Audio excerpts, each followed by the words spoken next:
How we lead the host team at lifechurch.tv begins with bringing in. What do we mean when we even say bringing in? By bringing in, we mean straight up recruitment. Just bringing in sounds better. So we definitely want to bring into our team because we don't want people to fall through the cracks. If we're not doing a very good job of bringing in, people will fall through the cracks, and that is never, ever, ever a good thing.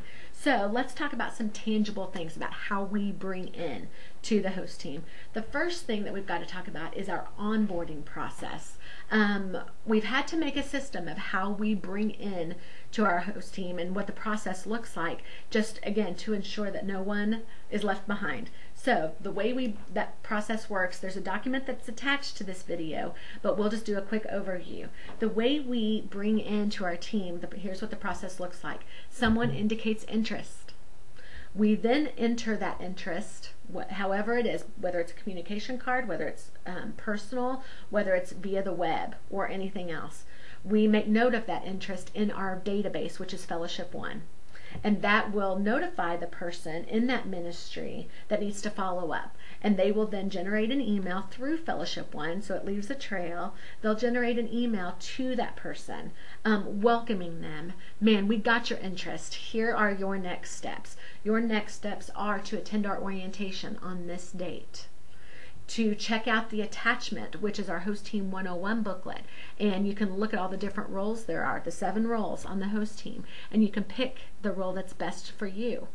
And then the third thing for you to do is to fill out the volunteer application. Here is a link to fill out that volunteer application. Something for you all to know is the volunteer application has a built-in background check, and we run background checks on every single one of our volunteers just to ensure the safety of both our volunteers and our attenders, and to protect our ability to lead people to become fully devoted followers of Christ for a long, long time. But anyway, so we'll send a link to the volunteer application in this initial email. So people will always know, once they indicate an interest to serve, they will always be aware of what their next step is. That is our responsibility when we're bringing in. So someone indicates interest, it gets entered into our database. We then send a welcome email with 3 next steps, which we just outlined. Once that person goes through and does their volunteer application and comes up approved, we'll put a staffing assignment on them in Fellowship One, and then we'll put a schedule on them in our scheduling database.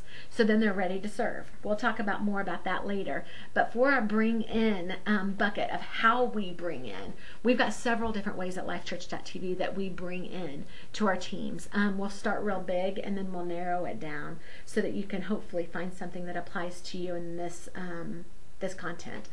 The first way we bring in is twice a year. We do a huge serving push at all of our campuses. We call it global since it's all campuses. But we'll do a serving push. And what a serving push means is all communication throughout the course of our experiences is geared towards serving and getting people to contribute. Move from being a consumer to being a contributor. And so we do that twice a year. Generally, we do it in, let's say, May and September, just so that it's at the end of the school year and then at the beginning of the school year. Those have proven to be really, really, really good times of the year for us to get people engaged in ministry here. So that's a good way of bringing in for us, doing serving pushes, and that means in the talk notes, all of the blurbs help people take a next step to get plugged in to serve. That means every message from stage and videos and all of those things are geared to get people plugged in to serve. That means we arm our volunteers who are already serving with invite cards to invite people to serve with them. That's what a serving push is, where it's just one big message throughout the course of the experiences to get people engaged to serve. So those are the big ways we do it. Smaller ways, campuses, any of our campuses at any time can decide to do a push emphasis to get people plugged in to serve, whether it's on the host team or all ministries at a local campus. And they can do that in any way they choose, really. We make tools available from here at Central. One of them is called Count Me In. It's a card that's called a Count Me In card. And on one side of the card, it casts vision. We've got two different kinds of cards, one just specifically for host team and one for all ministries. But on one side of the card, it will cast vision for that ministry or ministries, why it's important to serve in those ministries. Why would you even want to serve in those ministries? That's what one side of the card is. The other side is call to action. Count me in. I'm ready to go. I want to serve. And it captures all of that person's information. You can find examples of the Count Me In card, I believe, attached to this email, attached to this video. So that's a second way campuses can get people engaged to get plugged in to serve.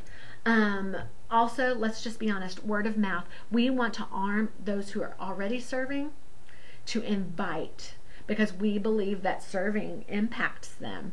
They believe serving impacts them. They are walking, living proof of how serving affects people. So we arm them with invite cards. That's another tool, whether it's for a serving push or just an individual push at a campus. We arm our teams with serving cards. Again, on one side, it's vision about serving and why it's important. And on the other side of the card, a next step of filling out the volunteer application. So those are some ways that we bring in. Once we've brought in and we've got people who are saying, man, count me in, I'm ready to serve. What do you do with them? Here at Life Church, we've got an orientation that every volunteer goes through, and that's to ensure three things. The first thing in a host team orientation, obviously, is to cast vision. It's been proven that when people understand the why behind serving, that they are more likely to serve for the duration for a long time instead of bowing out early. So casting vision is the majority of our orientation. Two other pieces of our orientation are so that they know exactly what's expected of them in the role that they choose, at the experience that they choose. It's putting that out there, man, here's what's expected of you as a member of the host team. And then the third thing, obviously, is to get their paperwork, their volunteer application, their scheduling, all of those things, all of our ducks in a row. So those are the three purposes of an orientation. So that is how we bring in at lifechurch.tv and add people to our teams. We'll talk in another video about how to build up your team and how to train your team.